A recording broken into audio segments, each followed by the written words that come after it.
समूह से मुझे 10,000 का पहला लोन हमने कोई भी काम छोटा बड़ा नहीं होता था। पहले तक शुरुआत कीजिए। बहुत ऐसी बिजनेस है जो घर में बैठकर भी, जो बाहर नहीं निकला, जो घर में बैठकर भी बिजनेस किया जा सकता है। अगर आत्मविश्वास अगर आदमी चाह हो तो आदमी कोई भी बिजनेस कर सकता है।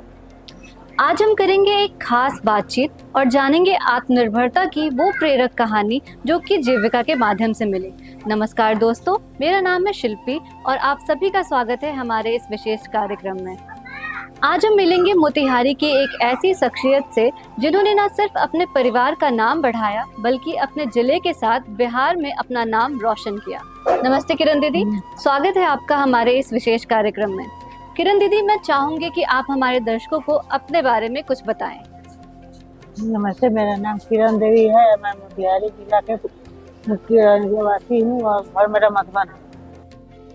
किरण दीदी, मैं चाहूंगी कि आप हमारे दर्शकों को अपने एक गृहिणी होने से लेकर महिला उद्यमी होने तक के सफर के बारे में बताएं। जब तक हम लोग पहले 2014 में जीविका गांव में, हमारे घर गांव में आया मधुबन, तो लोग हम तो जानते नहीं थे। अभी घर के अंदर पर्दे के भीतर रहते थे। तो जीविका आई, पहले हम लोग सब पहले जीविका से जुड़े। उसमें समूह का साप्ताहिक बैठक में आना जाना हुआ। उसमें दीदी से मिलना जुलना हुआ। इसमें भैया लोग आए तो उसमें बतलाया कि इस बिजनेस को किया जाए कि जो घर की जो दीदी लोग है, घर की दीदी लोग है जो अपने बिजनेस का स्टार्ट कर, हम लोग बैठक किए, बचत की और उससे समूह से मुझे 10,000 का पहला लोन हमने 10,000 रुपये का ही लिया। पहला सेटअप हम लोग अदौरी का ही बैठा है। किरण दीदी, जीविका से आप कब और कैसे जुड़ी? 2014 में समूह बना था, हम लोग जीविका से जाकर जुड़ी। पहले समूह से हम लोग जीविका से जुड़ी 2014 में। और उसमें महीना साप्ताहिक बैठक में जाते थे, 10 रुपये बचत करते थे। तब जाना कि सब दीदी का एक गठन होता था। उसमें सब सर लोग आते थे, बतलाते थे कि हाँ ये बिजनेस होता है, ये काम होता है। तब हम लोग कि जो बिजनेस हम लोग कर रहे हैं, बैठे हुए हैं घर में, उसको रोजी रोटी के ऊपर उसमें कराया जाए। तो हम उस समय 2017 में पहले हम छोटा सा सेटअप शुरू किए हैं अदौरी का। सिर्फ 10,000 लोन लिए समूह से और अदौरी का सेटअप मशीन बैठा है।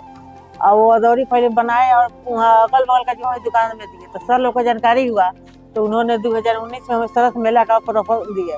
2019 में हम लोग सरस मेला में जो दीदी और लोग थे, 8-10 दीदी लोग भी मिली, लोग अदौरी लाते थे। पहला 2019 सिर्फ अदौरी और सत्तू लेकर ही यहाँ बेचने आए थे, सिर्फ 100 कैरेट में लेकर, और थोड़ा सा से ही शुरुआत किए थे। तो यहाँ आया तो यहाँ का रिजल्ट मुझे अच्छा मिला। उसके बाद हम लोग अदौरी बनाने लगे। उसको मल्टीग्रेन आटा हो गया, सत्तू हो गया, मिक्सचर हो गया और हर रंग प्रकार के मोटा मोटी 25 से 26 प्रकार के अचार बन रहा है। किरण दीदी, कई उत्पादों का जिक्र किया। मैं चाहूंगी कि आप ये भी बताएं कि जीविका से जुड़ने के बाद आपके जीवन में और आपके काम में क्या क्या बदलाव हुए? जीविका से जुड़ने के बाद हम लोग का, मेरे हस्बैंड पहले बाहर दिल्ली में रहते थे और मेरे पास 4 लड़की और 1 लड़का था। एक कमाने का जरिया स्रोत मेरे सिर्फ हस्बैंड ही थे, घर का कुछ भी एक्स्ट्रा नहीं था। तो हम लोग जीविका से जुड़े। तो आज मेरी 4 बेटी पढ़ लिख कर शिक्षित में है। बेटी भी पटना में पढ़ाई कर रही है और बउआ भी पढ़ रहा है। जो भी घर का जो भी माली हालत है हम लोग का बहुत अच्छा है और बहुत अच्छी सुधार का। जीविका नहीं होता तो हम लोग यहाँ इस मुकाम पर नहीं थे। आज पता नहीं उतना सब क्यों कर पाते या नहीं कर पाते। आज हर मोड़ पर, हर जगह पर जीविका ही मेरा सहारा बना है।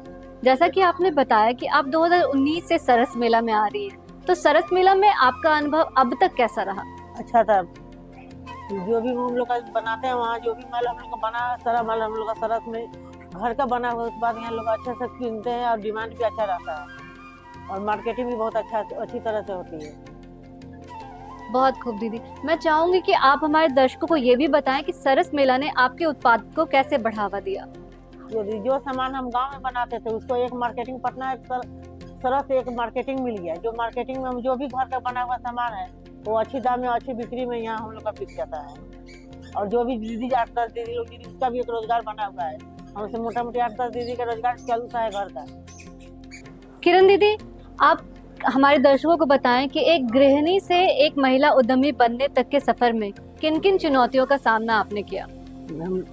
आप जानती हैं कि गांव की जो गांव के महिला जो घर के भीतर पर्दा में रहने वाली, आज इस मुकाम इस जगह पहुंची है, बहुत चुनौतियों का सामना करना पड़ा है। कि गांव का जैसे बाहर निकली तो लोग का कहना होगा कि घर छोड़कर कहाँ घूम रही है, बगा रही है। 10 जगह शिकायत जाते हैं कि गांव समाज कैसा है, लेकिन फिर भी हम लोग मेहनत, हार नहीं माने, मेहनत किए और यहाँ इस मुकाम तक हम पहुँचे हैं।